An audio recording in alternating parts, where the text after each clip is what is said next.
বিশ্বকাপের গ্রুপ পর্বের শেষ রাতে জমে উঠেছিল নাটকীয় লড়াই। এক ম্যাচে শেষ মুহূর্তের গোলে নকআউট পর্ব নিশ্চিত করেছে ক্রোয়েশিয়া। অন্য ম্যাচে পানামাকে হারিয়ে গ্রুপ চ্যাম্পিয়ন হয়েছে ইংল্যান্ড। দুই ম্যাচের ফলেই শেষ মুহূর্তে বদলে গেছে গ্রুপের অবস্থান আর নিশ্চিত হয়েছে নকআউট পর্বের সমীকরণ।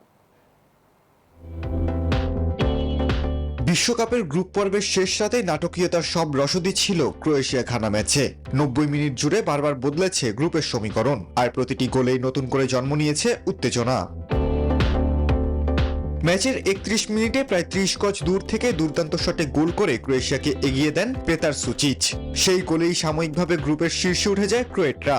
যুক্তরাষ্ট্রের 1 নম্বর জিম চেইন গোল্ড জিম এখন আবারও বাংলাদেশে। বসুন্ধরা আবাসিক এলাকা ও বসুন্ধরা সিটি শপিং মলে। তবে দ্বিতীয়ার্ধে ঘানা হাল ছাড়েনি। 73 মিনিটে আর্নেস্ট নোয়ামাহর ফ্রি কিক থেকে ডেরিক লুকাসেনের নিখুঁত ভলিতে সমতায় ফেরে আফ্রিকার দলটি। সহকারী রেফারি প্রথমে অফসাইডের পতাকা তুললেও ভিএআরে গোলের স্বীকৃতি মেলে। মুহূর্তেই বদলে যায় গ্রুপের চিত্র।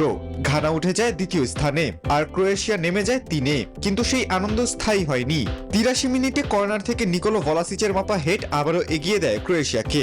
শেষ পর্যন্ত 2-1 ব্যবধানে জয় নিয়ে রানার্স আপ হিসেবে নকআউট পর্ব নিশ্চিত করে লুকা মদ্রিচের দল। আর শেষ মুহূর্তের ধাক্কায় তৃতীয় স্থানে নেমে যায় ঘানা। অন্যদিকে নিউ জার্সিতে প্রথমার্ধ জুড়ে দাপট দেখিয়েও পানামার রক্ষণ ভাঙতে পারেনি ইংল্যান্ড। সেই সময় ক্রোয়েশিয়ার লিডের কারণে গ্রুপের শীর্ষস্থানও হাতছাড়া হয়েছিল থ্রি লায়নদের। তবে বিরতির পর বদলে যায় দৃশ্যপট। 62 মিনিটে বুকাও সাকার কর্নার থেকে জুড বেলিংহামের দুর্দান্ত ভলিতে আসে কাঙ্ক্ষিত গোল। এর মাত্র 5 মিনিট পর বেলিংহামের নিখুঁত ক্রস থেকে হ্যারি কেইন ব্যবধান দ্বিগুণ করেন।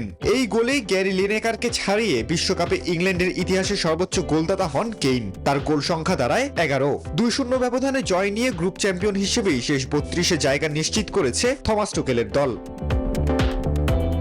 খালেদুল ইসলাম তানভীর, নিউজ 24।